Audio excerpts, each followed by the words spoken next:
नमस्कार. लक्षवेधीमध्ये आपल्या सगळ्यांचं स्वागत. मी प्रसाद काथे. जगभरातलं सर्वात मोठं लसीकरण भारतामध्ये घडतंय. भारताची लोकसंख्या पाहता हे स्वाभाविक आहे असं म्हणत आरोग्य सेवकांच्या पाठीवर कौतुकाची थाप ज्यांना मारायची नसेल त्यांनी तशी मारू नये, पण आमच्यासाठी या जगातल्या सगळ्यात मोठ्या लसीकरणाच्या साठी झटणाऱ्या प्रत्येकाच्या पाठीवर कौतुकाची थाप मारणं अत्यंत गरजेचं वाटतं. हा भाग एका बाजूला आहे आणि दुसऱ्या बाजूला त्याच्याच जोडीला असलेली महत्त्वाची गोष्ट म्हणजे या संपूर्ण प्रकरणामध्ये येणारे अडथळे. 1 मे 2021 ही अत्यंत निर्णायक तारीख जगातल्या सगळ्यात मोठ्या लसीकरणाच्या साठी ठरणार आहे. 1 मे 2021 ला 18 वर्षापेक्षा जास्त वय असलेले आणि 45 वर्षापर्यंत वय असलेले या वयोगटातल्या माणसांच्या लसीकरणाची सुरुवात होणार आहे. आत्ताच्या घडीला महाराष्ट्र हे भारतातलं सर्वाधिक लसीकरण करणारं राज्य ठरलंय. ही कौतुकास्पद बाब आहे. पण दुसऱ्या हाताला याच राज्याकडून 1 मे 2021 रोजी संपूर्ण लसीकरणापैकी मुंबईच्या टप्प्यात 18 ते 45 पर्यंतच्या वयोगटाच्या लसीकरणाबाबत कसलीही शाश्वती देण्यात आलेली नाही. उलट प्रसंगी हे लसीकरण लांबणीवर पडू शकतं आणि त्याला लसीचा अपुरा पुरवठा कारणीभूत असू शकतो अशा प्रकारचं सूतोवाच रूपी संकेतिक वाक्य देण्यात आलेलं आहे. मुंबई महानगरपालिकेवर या लसीकरणाची जबाबदारी आहे. मुंबई महानगरपालिकेचे आयुक्त इक्बाल सिंग चहल यांच्याकडून देण्यात आलेल्या संकेतामुळे हा सगळा प्रकार आत्ताच्या घडीला तरी संशयास्पद आणि तितकाच धूसर वाटायला लागलाय. हे घडत असताना लसीकरणाचा जर समजा असा खेळखंडोबा मुंबईत होऊ शकत असेल तर संपूर्ण राज्यामध्ये तरी काय होणार? राज्यामध्ये आत्ताच 45 वयाच्या पेक्षा जास्त वय असलेल्यांच्या लसीकरणात अनेक प्रकारचे अडथळे येताना दिसत आहेत. लसीकरण केंद्रावर होणारी गर्दी, त्या गर्दीतून होणारी कोरोनाची बाधा ही एका बाजूला चिंतेची बाब आहे. दुसऱ्या बाजूला लसीकरणाच्या होणाऱ्या गर्दीमुळे या संपूर्ण लसीकरण प्रक्रियेच्या बाबतच प्रश्नचिन्ह उपस्थित राहिलंय. कारण लस मिळेल या आशेनं ऑनलाईन नोंदणी करणाऱ्यांना दिवसभरात ती लस मिळेलच याची शाश्वती नसते. दुसऱ्या हाताला अनेक ऐन वेळेला तिथे पोहोचलेले लोक लस घेऊन जातात. अर्थात लसीकरणाच्या नियोजनाची व्यवस्था कोलमडल्याचं यापेक्षा दुसरं चांगलं उदाहरण ते कोणतं? एका बाजूला अधिकाधिक लोकांना लस देण्याच्यासाठी महाराष्ट्राचे आरोग्य सेवक झटत असताना नियोजनातला अभाव हा त्यांच्या परिश्रमावर पाणी फेरत आहे. दुसऱ्या हाताला ज्यांना लस विकत घ्यायची आहे त्यांच्यासाठी सुद्धा संपूर्णपणे शाश्वत स्वरूपाची व्यवस्था आत्ता अस्तित्वात नाही. 250 रुपये खर्च करून ही लस विकत मिळू शकते हे ज्यांना ठाऊक आहे ते जेव्हा तशी लस विकत घेण्यासाठी पावलं टाकतात तेव्हा त्यातल्या काहींना रिकाम्या हातानं परतावं लागतं. हा सगळा प्रकार एकूणच लसीकरणाच्या दृष्टीनं अत्यंत आव्हानात्मक आहे आणि काळजी करण्याचं कारण त्यातलं हे आहे की जगातली सगळ्यात मोठी लसीकरणाची ही प्रक्रिया आत्ताच्या घडीला अशीच जर समजा अडखळत चालणार असेल तर कोरोनाच्या विरोधातली आपली लढाई ही किती वेगवान आणि समर्थपणे लढली जाईल. यासाठीच आम्हाला काळजी आहे महाराष्ट्राची. म्हणून आम्ही विनंती करतो आहोत की सावध व्हा आणि 1 मे पासून होणारा गोंधळ टाळा. लक्षवेधीच्या आजच्या याच चर्चेत शीर्षकही आमचं तेच, सावधान 1 मे रोजीचा गोंधळ टाळा.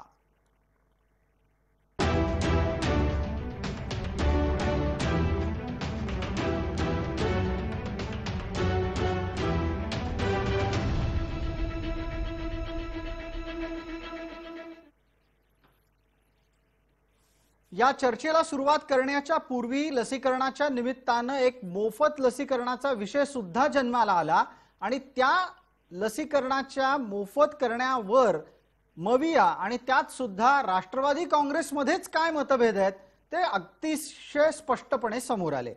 या निमित्तानं नवाब मलिक यांचं वक्तव्य आपण पहिल्यांदा पाहू आणि ताज्या घडामोडीमध्ये अजित पवारांनी त्यांचे कसे कान उपटलेत ते आपण पाहणार आहोत। त्यांनी कालच जाहीर केलेलं आहे की या महाराष्ट्रामध्ये प्रत्येक नागरिकाला 18 वय गटाच्या वरचा आम्ही मोफत त्यांचा वॅक्सिनेशनचा कार्यक्रम घेऊ आणि लस खरेदीसाठी जागतिक टेंडर बोलून जे चांगलं लस असेल स्वस्त दरात आम्हाला उपलब्ध करून देईल। महाराष्ट्र सरकार आपल्या तिजोरीतून हा कार्यक्रम हाती घेणारच आहे आणि लवकरच लवकर त्या बाबतीत टेंडर काढण्यात येणार। उद्या कॅबिनेटमध्ये तो विषय आणायचं ठरलं। माझी सही झाली, आता मुख्यमंत्र्यांकडे विषय सहीला गेली फाईल, ती सही झाली की उद्या रितसर कॅबिनेटला विषय येईल। जनतेच्या हिताचा योग्य तो निर्णय मुख्यमंत्री जाहीर करतील। या चर्चेला आपण सुरुवात करतोय। आपल्या सोबत असलेल्या मान्यवरांचा मी आपल्याला पटकन परिचय करून देतो। आपल्या सोबत या चर्चेमध्ये राष्ट्रवादी काँग्रेसचे प्रवक्ता आणि त्याचबरोबर राष्ट्रवादी काँग्रेसच्या डॉक्टर सेलचे अर्थात वैद्यकीय सेवकांच्या विभागाचे प्रमुख या नात्यानं असलेले डॉक्टर नरेंद्र काळे सहभागी होत आहेत। भारतीय जनता पार्टीचे प्रवक्ता म्हणून आपल्या सोबत गणेश हाके आहेत। आपल्या सोबत IMA महाराष्ट्राचे अध्यक्ष रामकृष्ण लोंढे आहेत, डॉक्टर रामकृष्ण लोंढे आहेत। आपल्या सोबत आरोग्य विश्लेषक म्हणून डॉक्टर अमोल अन्नदाते आहेत आणि औषधी निर्माण तज्ञ या नात्यानं सागर बुडुख आहेत। सर्व मान्यवरांचं आपण या चर्चेमध्ये स्वागत करतोय। पहिला आणि थेट प्रश्न आपला राष्ट्रवादी काँग्रेसचे प्रवक्ते या नात्यानं डॉक्टर नरेंद्र काळे यांना। नरेंद्रजी, लसीकरणाचा गोंधळ उडालेलं चित्र महाराष्ट्रासमोर येतंय। आमची विनंती आहे की लवकरात लवकर नियोजनाचे घोडे दौडवा, अन्यथा 1 मे नंतरची परिस्थिती आणखीन गोंधळ वाढवणारीच असू शकते। प्रसादजी, मी आपल्या पुढे काही गोष्टी या ठिकाणी स्पष्टपणे मांडू इच्छितो की महाराष्ट्रामध्ये 18 ते 44 या वयोगटामध्ये जवळपास 5,71,00,000 एवढं मोठं पॉप्युलेशन आहे आणि यांच्या लसीकरणासाठी जवळपास 12 कोटी डोस आपल्याला लागणार आहेत। आपण त्यासाठी महाराष्ट्राच्या आरोग्य विभागाचे प्रिन्सिपल सेक्रेटरी प्रदीप व्यास यांनी सिरम आणि भारत बायोटेक ह्या दोन्ही ज्या लस उत्पादक कंपन्या आहेत यांना पत्र दिलेलं आहे की आम्हाला एवढ्या लसींची आवश्यकता आहे, तर आपण त्या पुरवू शकता का? त्याचबरोबर तुमचं शेड्यूल काय असेल, तुमचे रेट्स काय असतील, तुम्हाला पैसे कसे, ह्या सर्व गोष्टींची त्यांना विचारणा केलेली आहे। 2-3 दिवसापूर्वी हे पत्र गेलेले आहेत, परंतु आणखीन त्या दोघांचाही त्या बाबतीत काही उत्तर महाराष्ट्र सरकारला आणखीन मिळालेलं नाहीये। त्याचबरोबर तसं बघितलं तर आजच आपण आत्ताच सांगितलेलं आहे की महाराष्ट्र सरकारनं 1.5 कोटी लसीकरणाचा हा टप्पा, म्हणजे भारतात सर्वात मोठा लसीकरणचा टप्पा आज ओलांडलेला आहे। त्याच्याबद्दल सर्व आरोग्य क्षेत्रात काम करणाऱ्या लोकांचं अभिनंदन तर आपण केलंच पाहिजे, परंतु आपली क्षमता महाराष्ट्राची आज दररोज 8 लाख डोस देण्याची आपली क्षमता आहे। तेवढ्या असूनही आपल्याजवळ लसीची उपलब्धता कमी असल्यामुळं आपल्याला कमी डोस द्यावा लागतात। कालचा सुद्धा आकडा आपण जवळपास 5.5 लाख पेक्षा जास्त लसीकरणाचे डोस आपण काल दिलेले आहेत, परंतु ही संख्या महत्वाचा प्रश्न अवेलेबिलिटीचा। महाराष्ट्र सरकार विकत घेण्यास तयार आहे। महाराष्ट्र सरकार ह्या 18 ते 44 वयोगटातील लोकांना देण्यासाठी म्हणजे सर्व यंत्रणा सक्षमतेने उभी केलेली आहे। जवळपास कालचा जरी आपण बघितलं तरी कितीतरी 17 जवळपास 4,193 वॅक्सिनेशन सेंटर्सवर हे काम महाराष्ट्रामध्ये सध्या सेंटर्स आहेत। ते गरज पडली तर वाढवायची सुद्धा शक्यता आपली तयारी आहे, परंतु अवेलेबिलिटी हाच सर्वात मोठा प्रश्न आपल्या पुढे आहे। तुमचं म्हणणं असं आहे की लस उपलब्ध असेल तर आम्ही अधिकाधिक लस देऊ। या चर्चेच्या दरम्यान तुम्ही एक दावा केलात की 8 लाख लोकांना प्रतिदिन लस देण्याची क्षमता आता महाराष्ट्र सरकारनं विकसित केली आहे। एक छोटा प्रश्न विचारतो, काही दिवसांपूर्वी ही क्षमता 4 लाख असल्याचं सांगितलं जात होतं, तुम्ही ती 8 लाख कधी केलीत? आज आपल्याजवळ तुम्हाला सांगतो 4,193 हे सेंटर्स आहेत आज आपल्याजवळ, आणि आणखीन आपण वाढवू शकतो की कारण एवढं मोठं लसीकरण करायचं आहे तर आपल्याला आणखीन ही क्षमता वाढवता येऊ शकते। त्यात आपण प्रायव्हेट डॉक्टर्सना पण दिलेलं आहे, गव्हर्नमेंट हॉस्पिटल्स मधून पण होते। त्याच्यामुळे महाराष्ट्रामध्ये ही यंत्रणा कमी नाहीये। देशामध्ये महाराष्ट्र हे आरोग्य यंत्रणेमधले एक प्रगत राज्य, आपलं इन्फ्रास्ट्रक्चर चांगलं आहे, त्यामुळे आपण तेवढा लस देऊ शकतो। महाराष्ट्रामध्ये. यापूर्वी आपल्याला माहिती आहे, डॉक्टर एक दिवस नरेंद्र आपण काळे, आपण निश्चितच ती क्षमता विकसित करता आहात, त्याबद्दल तुमचं अभिनंदन आणि कौतुक. पण एक आणखीन गोष्ट लक्षात घ्यायला हवी की ज्या वेळेला 4 लाखाची आपली क्षमता होती त्यावेळेला सुद्धा 4 लाख लसी देण्याचं उद्दिष्ट आपलं पूर्ण होऊ शकलेलं नव्हतं. 3.25, 3.5, 3.25, 3.5 अशा प्रकारचा आकडा घुटमळत होता आणि त्यावेळेला प्राप्त परिस्थितीमध्ये तसा लसीचा तुटवडा, कथित लसीचा तुटवडा घडतही नव्हता. मग जेव्हा 4 लाख शक्यता होती, क्षमता होती, तेव्हा 4 लाख आपण देऊ शकत नव्हतो. आज 8 लाखाची क्षमता आहे असं सांगताय. 8 लाख लसी उपलब्ध नाहीत म्हणून आम्ही देऊ शकत नाही, हा दावा असू शकतो का? प्रसादजी, आपण मधल्या काळामध्ये एक दिवस तर आपण 6 लाखापर्यंत आकडा नेलेला आहे. कालचा आपला आकडा 5,34,000 काल आपण एका दिवसात लसीकरण केलेलं आहे. महत्वाची गोष्ट आहे अवेलेबिलिटी. आज आपल्याकडं 8 लाख डोसेसचा मात्र आज शिल्लक आहे आपल्याकडे. म्हणजे जेव्हा आपल्याकडे जर आकडा कमी असेल आणि तो महाराष्ट्राची भौगोलिक परिस्थिती अशी एवढी मोठी आहे, समजा जर आपल्याकडे एक 8 लाख 10 लाख आकडा शिल्लक असेल तर तो महाराष्ट्राच्या वेगवेगळ्या भागामध्ये ते पोहोचवणं हे इतर राज्यांनी एवढं सोपं नसतं. दुसरी गोष्ट, आपण सातत्यानं आरोग्य मंत्री आणि महाराष्ट्र सरकार ही मागणी केंद्र सरकारकडे करत होतं की आम्हाला 8 दिवसाचा साठा एकदा द्या, म्हणजे आम्हाला त्यांचं आणखी चांगलं नियोजन करता येईल. परंतु ते तसं झालं नाही. त्याच्यामुळे जर तशा गोष्टी घडल्या असतात तर आपण तेवढ्या क्षमतेने आज लसीकरण करू शकतो. अगदी अगदी. डॉक्टर नरेंद्र काळे, आपल्याशी जी 3 प्रश्न उत्तरांची चर्चा झाली त्यातला एकच लसावी समोर येतोय की लस पुरेशी नाही, अन्यथा आम्ही 8 लाख लसी सुद्धा दिवसाला देण्या इतपत क्षमता विकसित केलेली आहे. महाराष्ट्राच्या बाबतीतला हा आपला दावा आहे. आपल्या सोबत IMA महाराष्ट्राचे अध्यक्ष आहेत डॉक्टर रामकृष्ण लोंढे. लोंढे सर, आपण ही सगळी चर्चा नीट ऐकली असेल, तुमच्यापर्यंत ती कुठल्याही प्रकारे टेक्निकली न अडखळता पोहोचली असेल अशी अपेक्षा आहे. मला आपल्याकडून लोंढे सर ही या प्रश्नाची म्हणजे याचं उत्तर अपेक्षित करतो मी की 8 लाख क्षमता असलेलं महाराष्ट्राचं राज्य मुंबई सारख्या प्रदेशामध्ये 18 ते 45 या वयोगटाच्या लसीकरणाबाबत शाश्वती देत नाही. याचं एकमेव कारण लसीचा अपुरा पुरवठा हेच असतं की नियोजनातली आव्हानं हा सुद्धा मुद्दा आहे? नमस्कार. नमस्कार. नमस्कार, धन्यवाद सर. मी डॉक्टर लोंढे बोलतोय. सरांनी सांगितले आकडेवारी की आम्ही दररोज एवढे व्हॅक्सिनेशन करू. IMची भूमिका अशी राहिलेली आहे पहिल्यापासून. सर, तुम्ही आम्हाला लस उपलब्ध करून द्या, आम्ही सर्व लोकांना मोफत IMAच्या नेटवर्कमधनं मोफत पुरवू. आमच्या IMAचे 46,000 सदस्य आहेत सर महाराष्ट्रामध्ये आणि प्रत्येकाकडे सगळ्या गोष्टी उपलब्ध आहेत लसीकरणाच्या. अवघड काही नाही. तुम्ही आम्हाला मागेल तेवढी पुरेल तेवढी लस उपलब्ध करून द्या, आम्ही पूर्ण महाराष्ट्र 8 दिवसामध्ये व्हॅक्सिनेट करू. सर म्हणतायत दररोज 8 लाख नाही, 10 पटीनं आपल्याला ही संख्या वाढवावी लागेल केंद्राची. आणि जर असं जर केलं, 10 पटीनं जर वाढवलं, जर 80 लाख जर लोक रोज झाले तर एक 10 दिवसानं 7 ते 8 दिवसानं ही लसीकरण होऊ शकते सर. एक डॉक्टर लोंढे, आपलं असं म्हणणं आहे की केवळ 8 लाखापर्यंत थांबून आपल्याला चालणार नाही, पुरेशी लस जर दिली तर आपल्याला 80 लाखापर्यंत सुद्धा दिवसाचा टप्पा गाठावा लागेल. पण डॉक्टर लोंढे, मला एक या निमित्तानं प्रश्न उपस्थित करायचा आहे. आत्ताच्या घडीला भारत बायोटेक आणि सिरम या दोघांच्याच लसी उपलब्ध आहेत. 1 तारखेपासून आपल्याकडे स्पुटनिक 5 ही रशियाची लस सुद्धा येणार आहे. त्या निश्चित म्हणजे त्या प्रकारच्या अनुषंगानं निश्चित अशी धोरणात्मक पावलं टाकलेली तुम्हाला दिसत आहेत का? लसीची आयात करणं, बाहेरच्या देशातून लसी विकत घेणं, त्या वेळेत आणणं, या सगळ्या गोष्टी घडतायत? नाही सर, मला यात आपल्या माध्यमातून एवढं सांगायचंय, माझे मत असे येते की पूर्ण लस तुम्ही उपलब्ध करून घ्या.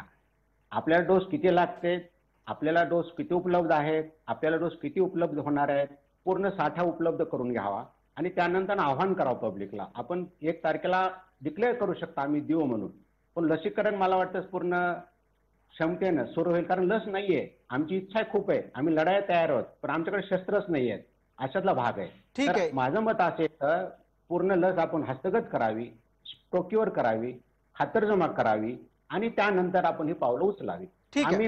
आपण असं म्हणता आहात की आधी लस ताब्यात घ्या, मग तिचं वाटप करा. डॉक्टर अन्नदातेंना कदाचित या मुद्द्याचा प्रतिवाद करायचा असावा किंवा आणखीन एका मुद्द्यावर ते नेतील आपल्याला. अन्नदातेजी, आपला वेळ सुरू होतोय. मी लसीच्या नियोजनाच्या अत्यंत मूळ बेसिक मुद्द्यांकडे येतो, जे अजून आपल्या राज्य सरकारच्या आरोग्य खात्यापर्यंत केंद्राने ज्या प्रकारे नियमित निर्देश दिलेले आहेत त्याच्यामध्ये जे काही लूपहोल्स आहेत ते आपण कसे भरून काढता येतील या दृष्टीने मी काही सूचना सांगतो.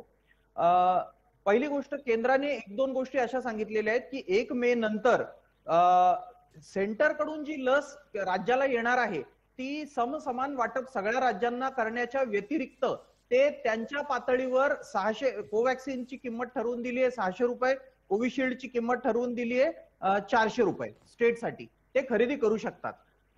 यात मला एक महत्वाची गोष्ट अशी वाटते, आणि ती मी तो राजकीय म्हणा तुम्ही मुद्दा कुठलाही म्हणा, राष्ट्रवादी काँग्रेस पार्टी आज सत्तेत आहे. सायरस पुनावाला हे सिरम इन्स्टिट्यूटचे मालक आहेत. गेली 20 वर्ष मी बघतोय की दरवेळेला माननीय अजितदादा आणि शरद पवारांच्या वाढदिवसाला सर्व पेपर्सला पान भरून सिरम इन्स्टिट्यूटच्या अभिनंदनाच्या जाहिराती आहेत. सायरस पुनावाला आणि पवार साहेबांच्या मैत्रीच्या याच्यावरती कित्येक गोष्टी चघळल्या जातात. तर त्यांनी त्यांचं वजन वापरून जर ते तिथे जाऊन बसले तर मला नाही वाटत की लस स्टेटच्या पदरात पाडून घेणं इतकं अवघड काम आहे. नंबर 1. नंबर 2, आपल्या माहितीसाठी सांगतो की 4 स्पुटनिक 5 सह फायझर, मॉडर्ना आणि जॉन्सन अँड जॉन्सन यांच्या केंद्र सरकारने इमर्जन्सी यूज ऑथरायझेशनची परवानगी देऊन तुमच्या राज्यामध्ये ब्रिजिंग ट्रायल्स, म्हणजे जे लस देऊ तेच ट्रायल्स असं समजून वापर सुरू करा आणि तुमच्या पातळीवर तुम्ही खरेदी करायला सुरू करा, असे निर्देश दिलेले आहेत. आपल्याला या 5 म्हणजे कोवॅक्सिन, कोविशिल्ड सह Sputnik 5, Moderna, Johnson and Johnson जे मिळेल ते आपल्याला ती लस आपल्या पदरात पाडून घे. आणि तुम्हाला सांगतो, अपोलो हॉस्पिटल चेन्नई, दक्षिणेतले जे हॉस्पिटल्स आहे त्यांनी ऑलरेडी या लसींची भारतात खरेदी केली आहे प्रसादजी, आपल्याला ते अजून नीट ठाऊकही नाही. तर मला वाटतं असं ऑर्गनाईज करून किती गरज आहे. आणि एक शेवटची गोष्ट की बरं ठीक आहे आपला मुद्दा पूर्ण करा आपला. शेवटची गोष्ट सांगतो, मी खासगी लसीकरण केंद्र चालवणाऱ्यासह माझ्यासह अनेकांना गेल्या 2 म्हणजे काल मी कसे तरी हातपाय पडून 100 लसी मी पदरात पाडून घेतल्या. आमच्या जिल्ह्याच्या ठिकाणी स्टॉक पडून आहे. आम्हाला सांगितलं जातंय की आमच्याकडे स्टॉक पडून आहे, पण तो आम्हाला सांगितलंय की 1 मे पर्यंत आता कोणालाही प्रायव्हेट हॉस्पिटल्सला लस द्यायची नाही. आता तुम्ही 1 मे नंतर तुमचं तुम्ही बघून घ्या, तुम्ही तुमच्या स्टॉकिस्ट करून आणि सिरम इन्स्टिट्यूट कडून तुम्ही खरेदी करा कसं करायची ती, असं आम्हाला सांगितलं जात आहे. ठीक आहे. आता या सगळ्या गोष्टी जेव्हा आपण समोर ठेवतो तेव्हा त्याच्यातल्या बिटवीन द लाईन गोष्टी आपल्याला लक्षात घ्याव्या लागतात. इकडे गणेश हाके आपली एक प्रतिक्रिया अपेक्षित करतो, त्यानंतर मग पुढचा प्रश्न मी डॉक्टर नरेंद्र काळेंना विचारेनच, आणि आपल्या सोबत असलेले सागर बुडुकजी ते सुद्धा बोलतील. मला पटकन गणेश हाकेंना एक मुद्दा असा उपस्थित करायचा आहे. हाकेजी, या सगळ्या गोष्टीतून काय दिसतंय? पुरेशी लस मिळत नाही अशी तक्रार IMAचे अध्यक्ष करतात, अमोल अन्नदाते सांगतात लशी पण दिल्या जात नाहीत, नियोजन कोलमडतंय लसीकरणाचं, हा वारंवार समोर येणारा मुद्दा आहे का? निश्चितपणे प्रसाद, जे आपण म्हणालात तसं आपण गेल्या काही दिवस आपण पण आपल्या सुरुवातीच्या निवेदनामध्ये त्या गोष्टीचा उल्लेख केला की अनेक दिवस म्हणजे मागच्या काही दिवसामध्ये अनेक ठिकाणी लस उपलब्ध असून सुद्धा यांच्या राज्य सरकारच्या नियोजनामुळे ते म्हणजे ते लसीकरण होऊ शकत नव्हतं. आता म्हणजे राष्ट्रवादीचे प्रवक्ते नरेंद्र काळे साहेबांनी सांगितलं, खरं म्हणजे त्यांनी प्रामाणिकपणे सांगितलं की आतापर्यंत, म्हणजे मी सांगतो मुद्दाम त्यांना, की 1,58,62,470 इतक्या लसीचा पुरवठा राज्य सरकारला आपल्या महाराष्ट्राला केलेला आहे. त्यातली 1,39,39,39,410 लोकांना त्याचं लसीकरण केलेलं आहे. आणि आज मितीला म्हणजे 27 तारखेला आज 9,23,060 लसींचा म्हणजे लसींचा साठा शिल्लक आहे. मला सांगा की जर मला सांगा, आणि हे गेल्या महिनाभरातली सुद्धा परिस्थिती ही काही फरकानं अशीच स्वरूपाची होती. सुरुवातीपासून केंद्र सरकारनं राज्य सरकारनं मागितल्याप्रमाणे ज्या पद्धतीची मागणी केली त्याप्रमाणे लस पुरवठ्याचं काम केंद्र सरकारने केलेलं आहे. पण वारंवार राज्याकडून यांच्या अकार्यक्षमतेचा ठप्पा केंद्र सरकारवर ठेवला जातो की लसच पुरवली जात. मी आज ही आकडेवारी तुम्हाला मुद्दाम या ठिकाणी प्रसादजी तुम्हाला मुद्दाम देतोय की हे सगळं एअरवरती गेलं पाहिजे की असा खोटा प्रचार जो केला जातोय की केंद्राकडून लस दिली जात नाही. गणेश हाकेजी, तुमचा दावा असा आहे ना की तुम्ही आतापर्यंत 1,58,00,000पेक्षा जास्त लसी केंद्राच्या मार्फत महाराष्ट्रात पोहोचवल्या, त्यापैकी आजच्या तारखेला 9,23,060 लसी महाराष्ट्रात उपलब्ध आहेत. मग असं असताना सुद्धा लस नाही असं का म्हटलं जातं? ही खोटारडेपणा यांचं नियोजन नाही. अनेकदा ठिकाणी तुम्हाला मी सांगतो, आता जे मला जे आपले यांनी डॉक्टर आपलं लोंढे साहेबांनी सांगितलं की आता अन्नदात्यांनी सांगितलं की त्यांच्याकडे जिल्ह्याकडे लस आहे, पण आम्ही 1 तारखेशिवाय लस देणार नाही. म्हणजे खाजगी जे काही कोविड सेंटर्स आहेत त्यांना लस न द्यायचं, त्यांच्याकडे त्या पद्धतीचं म्हणजे खाजगीला किती द्यायचं, सरकारीमध्ये किती ठेवायचं, मागणी कुठं जास्त आहे, पेशंट कुठं काय आहे, याचा ताळमेळ यांना यांच्याकडे नाही आहे, नियोजन नाही आहे. आणि त्यामुळं हे विनाकारण मला सांगतो की याचा लस मिळत नाही याचं खापर केंद्र सरकारवरती फोडून. गणेश हाकेजी, आपल्या मुद्द्याला, आपल्या आरोपांना प्रतिवाद करण्यासाठी डॉक्टर नरेंद्र काळेंना संधी देतोय, त्यानंतर सागर बुडूक बोलणार आहेत. नरेंद्रजी. गणेश हाकेजी म्हणाले तेच मी पूर्वी ते आकडेवारी दिली होती. त्यांनी कालची आकडेवारी सांगितलेली आहे की 1,49,00,000 आज आता घडीला आपण 1.5 कोटीच्या पुढे गेलेलो आहोत. आपल्याकडे मी सांगितलं की आपल्याकडे 8 लाखाच्या लसीचा फक्त साठा शिल्लक आहे. हा गणेशजींना मी सांगू इच्छितो, महाराष्ट्रासाठी गणेशजी 8 लाख हा सफिशियंट साठा नाहीये, तो अत्यंत कमी आहे. म्हणजे महाराष्ट्राचा अतिशय कमी आहे. आणि आजचा जर दिवस संपला, जेव्हा काल आपण 5.5 लाख केलेले आहेत, आज जर आपण तेवढेच केले गेले तर आपल्या हातात काय राहतं? म्हणजे आपण देत नाही जास्त, आपण 1 आठवड्याची मागणी करतोय केंद्र सरकारला की 1 आठवड्याची लस आमच्याकडे द्या. आपणच मान्य केलंय की फक्त एवढीशी लस शिल्लक आहे आपल्याकडे 8 लाखाची. म्हणजे एक प्रकारे आपण पण मग नरेंद्र काळे, आपल्याला ह्याच्यातून सुचवायचं काय आहे? आत्ताच्या घडीला 8 लाखाचा साठा आहे, तो 8 लाखाचा साठा हातात असतानाही मग मुंबईत लस 45च्या पेक्षा कमी आणि 18 पेक्षा जास्त यांना का दिली जात नाही? जर मुंबईत हे करणार असाल तर राज्यात तरी ती इतरांना मिळेल याची शाश्वती आहे का? मुंबईसाठी वेगळा निर्णय का, इतर राज्यासाठी वेगळा निर्णय का? प्रसादजी, आत्ता लसीकरण आत्ता सुद्धा ह्या वेळेला चालू आहे, 5 वाजेपर्यंत चालू राहतं. आजचा आकडा आल्यानंतर तुम्हाला तो 8 लाखाच्या पेक्षा फार कमी राहिलेला आकडा दिसेल त्याच्यामध्ये आणखी. मग जर समजा तुमचं म्हणणं असं असेल नरेंद्र काळे की 8 लाखापेक्षाही आज उपलब्ध राहणारी संध्याकाळची हातातली लस कमी असेल, तर येणाऱ्या पुरवठ्या बाबतीत काहीच शाश्वती नाही केंद्राकडून की येत्या दिवसामध्ये आम्ही तुम्हाला इतकी लस देणार आहोत? आपण तर मागतोय, आपण 8 दिवसाची मागतोय सर, की 8 दिवसाची जर आपल्याकडे आली तर आपलं नियोजन आणखीन सोपं होईल ना. जर एका दिवसाचा आपला एवढा छोटा कोटा असेल तर आपल्याला महाराष्ट्र एवढा मोठा आहे, तिथं पाठवणं सगळ्याच गोष्टी अवघडीच्या होतात. त्यामुळे आज नाही. गणेश हाके उत्तर देतील. गणेश हाके, पाईपलाईन मधली लस किती आहे आणि 1 मे पर्यंत महाराष्ट्राला अपेक्षित असा साठा मिळणार आहे का? बरं, या अपेक्षित मध्ये एक महत्वाचा मुद्दा असा येतो की मुळात आपण मागणी कितीची नोंदवलेली आहे. गणेश हाके, उत्तर आहे? नाही, 2 गोष्टी यांच्यामध्ये मी तुम्हाला सांगतो की ज्या आता एकूण आहे की केंद्राला संपूर्ण देश म्हणजे देशातल्या विविध राज्यांना ज्या पद्धतीची मागणी आहे त्या पद्धतीप्रमाणे ज्या पद्धतीची लस सप्लाय केली ती डॅशबोर्डावरती ऑलरेडी असते. त्यामुळे आपण वेगळ्या पद्धतीने सांगायची गरज नाही की कुठल्या राज्याला किती पद्धतीची लस मागितली, त्यांनी मागितली किती आणि आपण दिली किती. महाराष्ट्र सरकारने ज्या स्वरूपामध्ये केंद्राकडे मागणी केली त्याप्रमाणे केंद्राने यांना लस दिलेली आहे. त्यांना आणि केंद्र हे सांगताय की तुम्ही हे आम्हाला वेल इन ऍडव्हान्स सांगा, अगोदर सांगा. पण यांचं कुठलंही नियोजन नसल्यामुळे ठामपणे ठोकपणे आम्हाला एवढी लस पाहिजे आहे हे सरकार सांगू शकत नाहीये. कारण माहित आहे का, आम्ही सांगतो गणेशजी की आम्हाला 8 दिवसाची घ्या, 8 लाखाच धरलं तर आम्हाला 40 लाख द्या तुम्ही दर आठवड्याला. नाही, तुमची क्षमता 8-8-64 मध्ये 64 लाख रुपये द्या, 64 लाख डोसेस देऊ शकता तुम्ही आम्हाला दर आठवड्याला. काळेजी, तुमची क्षमता काय आहे हे केंद्र सरकारला माहित आहे. केंद्र सरकार केवळ तुम्ही म्हणता म्हणून तुम्ही म्हणजे त्या गोष्टी करणार नाहीये. कारण तुम्ही गेल्या 1-2 महिन्यामध्ये ज्या पद्धतीनं महाराष्ट्रामध्ये तुम्ही लसीकरण जो अत्यंत तुमची अकार्यक्षमता जो भोंगळ अशा स्वरूपाचा कारभार आहे, नियोजन 12 कोटीच्या महाराष्ट्राला ज्या प्रमाणात देतात त्याच्या किती पट्टाने तुम्ही गुजरातला देता, जे की 6 कोटीचे अर्धे आहे, अर्धी लोकसंख्या असलेल्या गुजरातला, अर्ध्या संख्या असलेल्या म्हणजे कोरोनाची संख्या तिथं अर्धी आहे तिथं. नाही डॉक्टरजी त्या प्रमाणात महाराष्ट्राला द्या ना तुम्ही. ज्या राज्यामध्ये जितक्या प्रमाणामध्ये रुग्णांची संख्या आहे त्या प्रमाणामध्ये लस आज दिली जाते. ठीक आहे. महाराष्ट्राला सर्वाधिक लस केंद्राने दिलेली आहे महाराष्ट्राला, कारण महाराष्ट्रामध्ये अधिक रुग्ण आहेत याची कल्पना केंद्राला आहे. या चर्चेमध्ये सागर बुडूक यांना सहभागी करून घेतो आणि जाता जाता एक तपशील फक्त पुरवतो. महाराष्ट्र आणि गुजरात, महाराष्ट्र आणि उत्तर प्रदेश अशा प्रकारचा अस्मितेचा संघर्ष करण्याची बऱ्याच नव्या अस्मितावादी राजकीय पक्षांना सवय लागताना दिसते. एक तपशील अत्यंत यामध्ये लक्षात घेण्याचा गरजेचा आहे, तो म्हणजे असा की महाराष्ट्र 14 पैकी 1ला लस देतोय, गुजरात 10 पैकी एकाला लस देतोय. सागर बुडुक यांच्याकडे जाऊयात पटकन. सागर बुडुक, आत्ताच्या घडीचा एक मुद्दा आहे कळीचा, पुरेशी लस मिळत नाही. पुरेशी लस मिळत नाही याच्यासाठी नियोजन कोणाचं अपेक्षित आहे? पुरेशी लस उत्पादित होऊन ती पोहोचण्यात अडचणी आहेत की खऱ्या अर्थानं पुरेशी लस दिली गेलेली आहे, वाटपाचं नियोजन झेपत नाही म्हणून ही तक्रार आहे?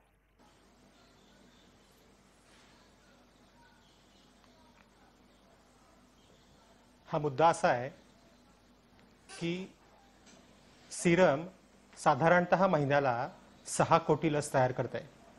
म्हणजे 20 लाख लशी रोज सिरमकडनं साधारणतः अपेक्षित आहेत आणि 3 लाख लशी या भारत बायोटेककडनं मिळतात. त्यामुळे आजच्या घडीला 23 ते 24 लाख, शिकस्त 25 लाख इतकं रोजचं लशींचं उत्पादन आहे. मग आता ह्या लशींच्या मध्ये याचं वितरण सर्व राज्यांमध्ये समन्यायी स्वरूपात कसं करायचं हा केंद्र सरकारच्या अखत्यारीतला विषय आहे. यामध्ये रिफाईनमेंट होण्याकरता खूप जागा आहे. मुळात मुद्दा असा आहे की इतक्या मोठ्या लोकसंख्येला जर आपल्याला लसीकरण करायचं असेल तर ही लस निर्मिती क्षमता ही पुरेशीच नाहीये. आणि 1 मे नंतर जेव्हा तुम्ही 18 वयोगटावरच्या सर्व लोकांना लसीकरण करायचं या उद्देशाने पुढे जात असता तेव्हा हा जो रोजचा लशींचा साठा आहे तो अत्यंत अपुरा आहे. आणि याच्यामध्ये केंद्र सरकार किंवा राज्य सरकार असं न बघता जर आपण एक होलिस्टिक सोल्युशन ह्या अँगलनी बघितलं तर ते मला वाटतं जास्त योग्य आणि जास्त बरोबर राहील. आपल्याला हे बघायचं आहे की महाराष्ट्रापुढचं आत्ताचं आव्हान फार मोठं आहे, देशापुढचं आव्हान पण त्याहीपेक्षा मोठं आहे. तर हे वाटप कसं करायचं आणि ग्लोबल टेंडर काढायचं, जागतिक निविदा काढायच्या, जागतिक बाजारपेठेतनं माल घ्यायचा, हे सगळं ठीक आहे. पण याच्यामध्ये जर तुम्ही थोडं बारकाईने बघितलं तर मॉडर्नाने सांगितलं की आम्हाला भारतामध्ये येण्यामध्ये फारसा नाहीये इंटरेस्ट. त्यानंतर फायझरने असं सांगितलं की आम्ही फक्त गव्हर्नमेंटमध्ये सप्लाय करू, आम्ही ना नफा ना तोटा या तत्वावरती गव्हर्नमेंट सप्लाय करू. मग अशा परिस्थितीमध्ये ज्या 5 प्रमुख लशी आहेत, मॉडर्ना, त्यानंतर फायझर, J&J, स्पुटनिक, कोविशिल्ड आणि कोवॅक्सिन, तो कोविशिल्ड कोवॅक्सिन पुरेसा आता नाहीये. कदाचित जून अखेरनंतर त्यांच्या कॅपॅसिटी एक्सपान्शन नंतर पुरेशा लशी उपलब्ध होतील. पण स्पुटनिक सुद्धा 1 मेला लशी देणार, पण त्या किती देणार हे अजून आपल्याला माहिती नाहीये. त्यामुळे आत्ताच्या घडीला लसी पुरेशा नाहीयेत हे सत्य आहे. नियोजनामध्ये सुद्धा काही त्रुटी आहेत हे पण सत्य आहे. या दोन्ही गोष्टींची सांगड योग्य पद्धतीने घातल्याशिवाय हा लसीकरणाचा कार्यक्रम पुढे जाईल असं आता वाटत नाहीये. त्यामुळे ही दोन्ही केंद्र सरकार आणि राज्य सरकार या दोघांचीही जबाबदारी आहे की मिळून एकत्र काम करून हा कसा आपल्याला योग्य पद्धतीने प्रश्न हाताळता येईल. आता मग पटकन एक पुढचा मुद्दा घेतो आणि गणेश हाकेंना बोलतो करतो. गणेश हाकेजी, 132 कोटीच्या सुमारास लोकसंख्या असलेल्या देशाच्या साठी 25 लाखाची प्रतिदिन लस उत्पादन क्षमता ही कमी आहे हे निरीक्षण समोर आल्याच्या नंतर आपल्याकडून उत्पादन क्षमता वाढवण्याच्यासाठीचे पुरेसे प्रयत्न होत आहेत का? निश्चितपणे वेगवेगळ्या स्तरावरती त्या संदर्भामध्ये बोलणी सुरू आहेत. ज्या सध्या तुम्हाला सिरम असेल किंवा बायोटेक असेल, ह्या दोन्ही कंपन्यांना त्यांना मोठ्या प्रमाणामध्ये उत्पादन वाढवण्याच्या दृष्टिकोनातून केंद्र सरकारने त्यांना सूचना केलेल्या आहेत आणि त्याप्रमाणे त्यांच्या ज्या क्षमतेमध्ये ती वाढ करण्याचं काम दोन्ही कंपन्यांकडून सुरू आहे. मला वाटतं की त्या पद्धतीने त्या करतील. अन्य काही आता ज्या गोष्टी ज्या कंपन्यांचा उल्लेख केला त्याच्या संदर्भात सुद्धा जेणेकरून देशातल्या प्रत्येक व्यक्तीला लस देणं हे केंद्र सरकारनं म्हणजे ठरवलेलं आहे की आपण आणि कर्तव्याचा भाग म्हणून केंद्र सरकार या देशातल्या प्रत्येक माणसाला लस देणार आहे. आणि त्या अनुषंगानं लसीच्या निर्मितीच्या अनुषंगानं सुद्धा केंद्र सरकार पूर्णपणे प्रयत्न करत आहे. पण मग एक मिनिट याच्यामध्ये थोडा हस्तक्षेप करतो आणि एक पटकन पुढचा मुद्दा मला परत एकदा सागर बुडुकजी यांना विचारायचा आहे. सागरजी, आपण फार्मा कंपनीच्याच संदर्भातले आहात, त्या क्षेत्रातले व्यावसायिक सुद्धा आहात आणि औषध निर्मिती हा तुमच्या अभ्यासाचा सुद्धा विषय आहे पदवी प्राप्त असल्याच्या निमित्तानं. मला एक आपल्याला प्रश्न असा उपस्थित करायचा आहे की केवळ आणि केवळ 2 कंपन्यांवर विसंबून राहणं आपल्याला परवडणार आहे का? 2 पेक्षा अधिक कंपन्यांच्या माध्यमातून भारतातच अधिकाधिक उत्पादन ठिकठिकाणी व्हावं असं नियोजन करता येतं का? आधी ते व्हायला हवं होतं का?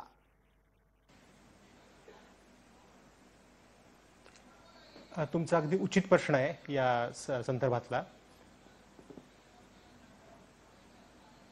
जी सागरजी, आपण सलग बोलत राहा, आपला आवाज अतिशय नीट पोहोचतोय आमच्यापर्यंत.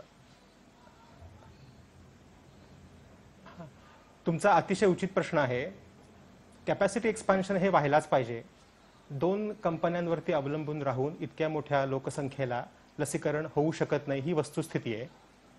त्यामुळे केंद्र सरकारच्या पातळीवरती अनेक पावलं उचलली गेली पाहिजे होती. ती काही विलंबाने उचलली गेली, ते आता काही उचलत आहेत. आणि आता असं दिसतंय की जी तिसरी लस स्पुटनिक बाजारात येऊ घातली आहे, तर ती येण्याने या परिस्थितीमध्ये थोडासा फरक पडेल. सुरुवातीच्या काळामध्ये डॉक्टर रेड्डीजना रशियाहून लस आयात करण्याची त्यांनी परवानगी दिली आहे. साधारणतः 10 कोटी लसी ते आयात करतील असं आता चित्र आहे. त्याच्यामुळे थोडा फरक पडेल. पण हे सगळं कॅपॅसिटी एक्सपान्शन थोडं आधी व्हायला हवं होतं. आणि सुरुवातीला जेव्हा तुम्ही लसीकरण कार्यक्रम सुरू केला तेव्हाच सिरमला किंवा कोवॅक्सिनला लसीकरण क्षमता वाढवण्याकरता आपण प्रोत्साहन द्यायला हवं होतं. पण ते आता बाजूला पडलं. आता त्याची चर्चा करण्यात काही उपयोग नाही. आपण असं म्हणता आहात की हे थोडंसं आधी व्हायला हवं होतं. डॉक्टर नरेंद्र काळे, लसींच्या बाबतीत आपण स्वतः डॉक्टरही आहात आणि इथे सत्ताधारी गटाचे प्रतिनिधी म्हणून पण आहात. मला आपल्याला एक प्रश्न उपस्थित करायचा आहे की लसीच्या उत्पादनाच्या बाबतीत ज्या पद्धतीनं आधी नियोजन व्हायला हवं होतं असं एक मत समोर येतं आहे. दुसऱ्या बाजूला हेही मत मांडलं जातं की ज्या पद्धतीनं कोरोनाचा व्हायरस म्युटेट होतोय ते पाहता एकच लस मोठ्या प्रमाणात उत्पादित करून ठेवायची आणि ती त्या व्हायरसवर प्रभावी ठरली नाही तर सगळी वाया जाण्याची शक्यता असते. तो धोका लक्षात घेऊन जरी जोखीम असली तरीही मर्यादित प्रमाणात आणि नियंत्रित स्वरूपात उत्पादनाच्या दृष्टीने पावलं टाकली गेली, हा तर्क समोर ठेवला गेलाय. आणि त्या निमित्तानं जर समजा लसीचा तुटवडा जन्माला आला असेल तर त्यात योग्य नियोजनाच्या शिवाय दुसरा मार्ग उपलब्ध राहत नाही. मी आपल्याला सांगू इच्छितो की ह्या दोन्ही लसींचं जे काही उत्पादन होतं आणि त्यानंतर त्याचं वितरण होतं ते पूर्णतः केंद्र सरकारकडे होतं. एक गोष्ट आहे.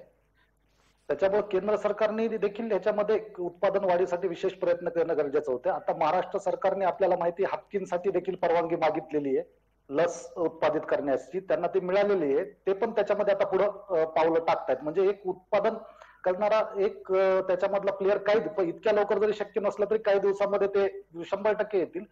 दुसरी महत्वाची गोष्ट आहे जी बुडुक सरांनी सांगितली, आता माझ्या मित्र अमोलनेही सांगितली की परदेशी लसींच्या बाबतीत महाराष्ट्र इम्पोर्ट करण्याची महाराष्ट्राने जी परवानगी मागितली त्याला हिरवा कंदील दिला गेलेला आहे.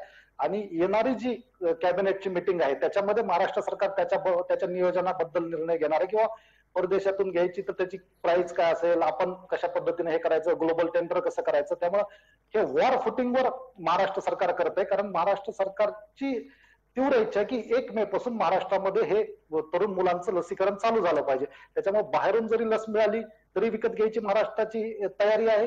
जे काही आता केंद्र सरकारने धोरण अवलंबलं आहे की 50% ह्या ज्या आहेत सिरम आणि भारत बायोटेक त्या आता सुद्धा 50% त्यांचं जे उत्पादन आहे त्याच्या लस ह्या केंद्र सरकारलाच देणार आहेत. आणि केंद्र सरकार 45च्या पुढचं जे लसीकरण आहे ते केंद्र सरकारच्याच लसीच्या माध्यमातून होणार आहे. पण उरलेली जी 50% आहे ती त्यांना खुल्या बाजारात विकता येणार आहे. त्याच्यामध्ये सर्वच राज्य आली. त्याच्यामध्ये ती लस खरेदी करण्याची सुद्धा महाराष्ट्राने तयारी केलेली आहे. आता डॉक्टर नरेंद्र काळे, आपण जो ग्लोबल टेंडरचा विषय काढता आहात त्या अनुषंगाने जी माहिती माझ्याकडे आहे ती मी एकदा सांगतो आणि मग माझा प्रश्न विचारतो. महाराष्ट्राच्या आरोग्य विभागानं आजच्या दिवशी ग्लोबल टेंडर अर्थात जागतिक बाजारपेठेतून लस खरेदी करण्याचा निर्णय घेतलेला आहे. त्याच्यानुसार 40,000 O2 कॉन्सन्ट्रेटर्स घेतले जाणार आहेत. 132 PSA प्लांट म्हणजे ऑक्सिजनचे प्लांट्स घेतले जाणार आहेत. 25,000 मेट्रिक टनचा लिक्विड O2 म्हणजेच लिक्विड ऑक्सिजन विकत घेतला जाणार आहे. 10 लाख रेमडेसिविर वायल्स घेतल्या जाणार आहेत. 15 ऑक्सिजन स्टोरेज टँकर्स विकत घेतले जाणार आहेत. ही अधिकृतरित्या समोर आलेली आजची माहिती आहे ग्लोबल टेंडर मधली. आता मला सांगा, या यादीत मला लस खरेदीचं काहीच दिसत नाही. मी प्रसादजी आधीच आपल्याला सांगितलं की ह्या संदर्भामध्ये उद्या परवा जी काही कॅबिनेट मीटिंग होणार आहे त्याला नोट देखील आरोग्य मंत्रालयाने त्याच्यासाठी पुटअप केलेली आहे. त्यापूर्वी आपण दोन्ही कंपन्यांना आपल्या भारतातलं पत्र दिलेलं आहे की आम्हाला तुम्ही कशा पद्धतीने देतात, त्यांचं उत्तर आपल्याला अपेक्षित आहे. त्याचबरोबर आपण इम्पोर्ट आपली काय धोरण घ्यायचं महाराष्ट्राचं, ती कशा पद्धतीने घेणार, त्याच्याबरोबर आपण ती देणार कशी, ह्या सर्वच बाबतीत बरोबर काळेजी एक छोटा तपशील समोर आणायला हवा. राज्यांना ग्लोबल टेंडर काढण्याच्या संदर्भातली अनुमती केंद्रानं दिली, त्यानंतर महाराष्ट्रात कॅबिनेटची बैठक नाही झाली. कॅबिनेटची बैठक येऊ घातली आहे. कॅबिनेटची बैठक येऊ घालण्यापूर्वी जे ग्लोबल टेंडर निघतंय त्याच्यामध्ये लस खरेदीचा तपशील सापडत नाहीये. तुम्ही असं म्हणताय की येऊ घातलेल्या कॅबिनेटच्या मंत्रिमंडळामध्ये अशा प्रकारे निर्णय होणार आहेत. ग्लोबल टेंडरचा विषय हा इतका सेन्सिटिव्ह असताना, इतकी त्यावर तातडीनं अंमलबजावणी अपेक्षित असताना आपण केवळ आणि केवळ कॅबिनेटसाठी थांबतो आहोत. आता तर कॅबिनेट तशाही काही मंत्रालयात बसूनच होत आहेत असं नाहीये. प्रत्येक जण आपापल्या घरात बसून कॅबिनेटमध्ये सहभागी होऊ शकतो. मग ग्लोबल टेंडरच्या माध्यमातून तातडीनं महाराष्ट्राच्या लस खरेदीसाठी वेगवान हालचाली का झाल्या नाहीत? केंद्रानं ज्या दिवशी परवानगी दिली त्याच रात्री व्हिडिओ कॉन्फरन्सिंगवर आपत्कालीन कॅबिनेट बैठक करून ग्लोबल टेंडर मागवता आली असती. मी आपल्याला सांगू इच्छितो, जेव्हा आपण केंद्राकडून मागितले, आपण पहिल्यांदा हे प्रयत्न करतोय की आपल्या इथली लस आपल्याला कशी उत्पादित होईल. आपण त्यांच्याशी पत्रव्यवहार करतोय, त्यांचं पण आपण चेक करतोय. दुसरी गोष्ट मी आपल्याला सांगू इच्छितो की यामध्ये सिरमने जे केलेलं आहे, सिरमने आपल्याला म्हणजे 20 तारखेपर्यंत जी काही लस तयार होणार आहे त्यांनी ती केंद्र सरकारला देणार आहेत असं त्यांनी आदर पुलावाल्यांनी प्रेस स्टेटमेंट पण दिलेलं आहे. तसं की ती लस आम्ही केंद्र सरकारला जे काही आमचं कमिटमेंट झालेलं आहे त्याच्याप्रमाणे आम्ही त्यांना देणार आहोत आणि त्यानंतर ते आपल्याला पुरवणार आहोत. मान्य आहे डॉक्टर काळेजी, मान्य आहे. मुद्दा काय आहे? सिरमला केंद्राला द्यायचंय, देऊ द्या. अहो पण ज्या दिवशी आपल्याला ग्लोबल टेंडरची परवानगी मिळाली त्या दिवशीपासून आपण काय काय हालचाली केल्या? वेळेची मर्यादा आहे म्हणून थांबवलं. गणेश हाके पटकन यावरचं आपलं उत्तर अपेक्षित करतो. एक छोटी विश्रांती पण चर्चेमध्ये गरजेची आहे. गणेश हाके, ग्लोबल टेंडरची परवानगी महाराष्ट्राला देऊन जवळपास आठवडा होत आलेला आहे. अद्यापही लस खरेदीचं ग्लोबल टेंडर निघाल्याची अधिकृत माहिती माध्यमांपर्यंत पोहोचलेली नाही. आपण जेव्हा हा प्रश्न विचारला त्यावेळेला कॅबिनेटच्या बैठकीसाठी वाट पाहिल्याचं सांगितलं जात आहे. प्रसादजी, मुळात म्हणजे काय आहे की यांना म्हणजे आपल्याला म्हणजे राज्यानं लस मोफत द्यायची की नाही आणि याच्याबद्दलची जी काही सध्या या आघाडीमध्ये जी एकवाक्यता नाही, मतभेद आहेत आणि श्रेयवादाची जी काही भांडणं सध्या लढाई सुरू लहान मुलांसारखी भांडणं करतायत. ती नवाब मलिक सांगतायत की आम्ही लस मोफत देणार आहोत. बाळासाहेब थोरात म्हणतायत की ही लस अशा पद्धतीची म्हणजे देणं शक्य नाही आहे. त्याच्यावर अजित पवारांचं म्हणणं वेगळं आहे की उद्या कॅबिनेटमध्ये निर्णय होणार आणि त्याच्यानंतरचा तो निर्णय होणार आहे. म्हणजे ज्या पद्धतीची एक सूत्रता प्रशासन सरकार म्हणून असायला पाहिजे ती यांच्यामध्ये नाहीये. ठीक आहे गणेश हाके, वेळेची मर्यादा आहे. मी इथेच आपल्याला थांबवतो. एक पटकन जाहिरातीची विश्रांती घेऊन लगेचच परत येतोय.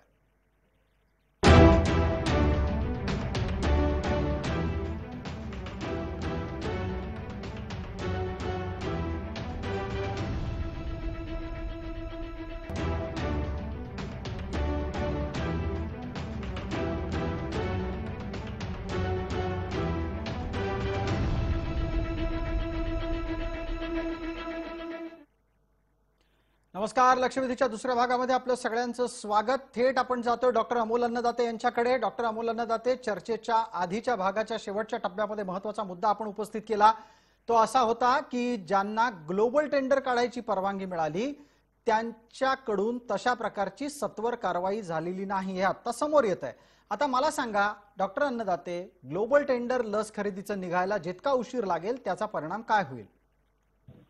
प्रसादजी, मी प्रायव्हेट प्रॅक्टिसच्या लेवलला आम्ही सगळे प्रायव्हेट प्रॅक्टिशनर्स कशा प्रकारे काम करतोय त्याच्यावरून खरं तर राज्य शासन पटकन धडा घेऊ शकतं. माझ्या स्टॉकिस्टकडे ज्या दिवशी मला ही बातमी मिळाली, हे काय माझं कौतुक नाही, हे सगळे करतायत की स्पुटनिक 5 आम्हाला स्टॉकिस्टच्या माध्यमातून मिळणार आहे. मी माझ्या औरंगाबादच्या स्टॉकिस्टला सांगितलं की किती खरेदी तू किती माझ्यासाठी तू किती जास्तीत जास्त खरेदी करू शकतो सांग आणि उद्याच्या उद्या मी तुझ्याकडे ती अमाऊंट मी सुपूर्द करतो. मला जास्तीत जास्त लस हवी आहे. ही प्रायव्हेट ठिकाणी चाललेली जर ही अशा प्रकारे ऍक्शन असेल तर माझ्यासारखा शेमडा छोटा एक डॉक्टर हे जर करू शकत असेल तर मला वाटतं की राज्य शासनाला हे करणं तितकंच अवघड नाही. आणि याच्यासाठी डॉक्टर अन्नदाते, जे करायला हवं ते का केलं जात नसावं? ग्लोबल टेंडरच्या साठी वाट का पाहायला लावली जाते महाराष्ट्राला? मी पटकन सांगतो, सगळ्या परवानग्या केंद्र सरकारने दिलेल्या आहे.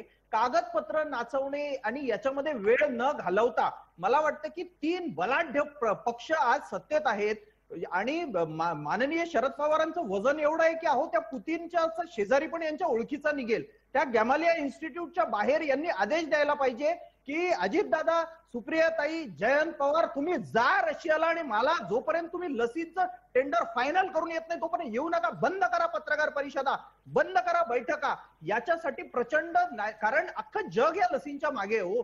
फायझर 4च लसी आहेत आणि अख्खं जग म्हणेल तितके पैसे यांच्यावर डॉक्टर काळे, अमोल अन्नदात्यांची पोटतिडकीची भूमिका आपल्यापर्यंत पोहोचली असेल, त्यातला भाग कार्यान्वित होण्यासारखा कितपत शक्य वाटतो? ते म्हणतात तात्काळ तुमच्या महत्वाच्या नेत्यांना पाठवा आणि लस खरेदी करून आणा. त्यांनी एक जे अधोरेखित केलं की पवार साहेबांची ती क्षमता आहे, त्याच्याबद्दल मला धन्यवाद द्यावा वाटतो, कारण ही खरंच आमच्या पक्षाच्या आणि आमच्या नेत्यांची क्षमता आहे आणि त्या क्षमतेनेच ते काम करत आहेत. मला खात्री आहे, तुम्हाला सांगतो की त्याच्यामध्ये काही कायदेशीर जरी प्रॉब्लेम येऊ लागले तरी त्याला सोपं करण्यासाठी हे प्रयत्न करून आणि अतिशय आज उद्या जर त्याच्यामुळे उद्या निर्णय झाला तरी अतिशय वेगानं मला खात्री आहे की नाही, पण तरीही हो नाही करता आपण आठवडा घालवलाच त्याच्यामध्ये. अन्नदाते पटकन 20 सेकंदात आपली आणि माझा प्रसादजी, माझा तुम्ही परत एकदा सायरस पुनावाला आणि पवार साहेबांनी जर ठरवलं या दोघांनी मिळून की महाराष्ट्रात लस खेचून आणायची, तर तितकंच अवघड नाहीये. केंद्रात त्यांचं वजन आहे. कुठं गेलं हे वजन? आम्हाला मोठेपणाचं कौतुक तेव्हाच असेल जेव्हा आमच्या पदरात लस पडेल, आमच्या दंडात लस टोचली जाईल. केंद्र सरकारने जर आधीच असं धोरण घेतलं असतं काही राज्यांना विकत घ्यायचा डायरेक्ट अधिकार, तर आज ते पण झालं असतं अमोलजी. तुम्ही आम्हाला अनुमती दिलेली की 50% विकत घ्यायची आम्हाला आता परवानगी दिलेली आहे. केंद्राने इतक्या दिवस स्वतःकडेच धोरण ठेवलं होतं, आता कुठे त्यांनी धोरण बदललंय आणि त्याच्यात सुद्धा तुम्हाला सांगतो की 20 तारखेपर्यंत सिरमला ज्या काही लसी आहेत त्या केंद्र सरकारलाच द्यायच्यात 20 मे पर्यंत. त्याच्यानंतर आपल्याला देणार आहेत असं ते कळवत आहेत आणि त्याच्यात गणेश हाके तुम्ही ऐकताय, ते केंद्र सरकारच घ्या. जे करायचं ते मोदींनी करायचंय आणि 50% राज्यही आले आणि प्रायव्हेट हॉस्पिटल्स पण आले, पण मला खात्री आहे त्याच्यामध्ये सर्वात मोठा वाटा महाराष्ट्र सरकार खरेदी करेल. ठीक आहे, आपण वाट पाहूयात. टेंडर तर निघू द्या आधी त्याच्यासाठी, नाही तर बाजारात तुरी अशी परिस्थिती व्हायची. गणेश हाके, राज्याची तर मागणी केलेली आहे, आपण पत्र पण दिलेलं आहे जे देशातल्या लसी आहेत त्यांच्याकडे. तर गणेश हाके उत्तर देतात. पहिल्यांदा मला डॉक्टर काळेंना मला विचारायचं आहे की पहिल्यांदा तुम्ही महाराष्ट्रातल्या या जनतेला लस मोफत देण्याचा निर्णय तुम्ही घेतलेला आहे का? उद्या तुम्ही टेंडरच्या संदर्भात उद्या निर्णय घेणार आहात, त्या अगोदर तुम्हाला महाराष्ट्रातल्या या लोकांना मोफत लस देण्यासंदर्भातला निर्णय करावा लागेल आणि त्याच्यानंतर तुम्हाला ग्लोबल टेंडरच्या मध्ये ज्या पद्धतीची तुम्हाला मोफत लस तुम्हाला आवश्यकता आहे त्याप्रमाणे तुम्हाला टेंडर हे करावं लागेल. तुम्ही आज ज्या पद्धतीचं टेंडर तुम्ही आरोग्य विभागाने काढले त्याच्यामध्ये बरोबर प्रसादजींनी म्हटल्याप्रमाणे तिथं कुठेही आपला त्याचा उल्लेख नाहीये, लस खरेदीचा उल्लेख त्यामध्ये सापडत नाही. मला पटकन पुढे जायचंय. सागर बुडूक आपल्या सोबत आहेत. सागरजी, ग्लोबल टेंडरच्या माध्यमातून खरेदी जितकी पुढे पुढे पुढे सरकत जाईल त्याचा परिणाम अंदाजे किती आणि कोणत्या काळासाठी होऊ शकतो? एकदा टेंडर निघाल्याच्या नंतर प्रत्यक्षात लस भारतात पोहोचून ती टोचली जाण्याचा कालावधी किती असतो? प्रसादजी, हाकेजी एक मिनिट संधी देतो. सागर बुडूक बोलतायत, 1 मिनिट हाकेजी. सागरजी बोला, आपलं म्हणणं सुरू करा. ग्लोबल टेंडरच्या बाबतीमध्ये अतिशय त्वरेने आणि झटकन हालचाल व्हायला पाहिजे. ऑलरेडी 4-5 दिवस होऊन गेलेत की त्यांनी परवानगी तुम्हाला दिली आहे आणि वस्तुस्थिती अशी आहे की रशियाकडे लस अवेलेबल आहे, डॉक्टर रेड्डीजला परवानगी मिळाली आहे. त्यामुळे अतिशय त्वरेने आणि आक्रमकपणे हा विषय त्यांनी पुढे रेटला पाहिजे, कारण लसीकरणाशिवाय दुसरा कुठलाच मार्ग नाहीये की आपण हे सगळं थांबवू शकतो. भारतामध्ये लसींची उपलब्धता ही जून महिन्यापर्यंत सुरळीत होईल असं चित्र आता अजिबात नाहीये.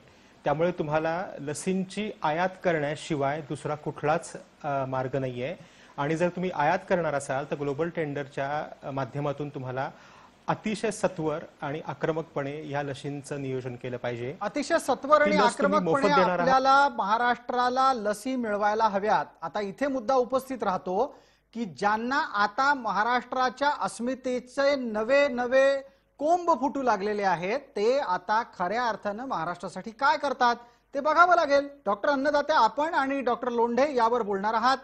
आता अस्मितेची लढाई लढण्याची कृतीतली खरी गरज महाराष्ट्रासाठीची आहे. आधी आम्हाला जगवा आणि मग आपण अस्मितेचं बघू. आम्ही जगलो वाचलो, उद्या तर अस्मितेचं बघू.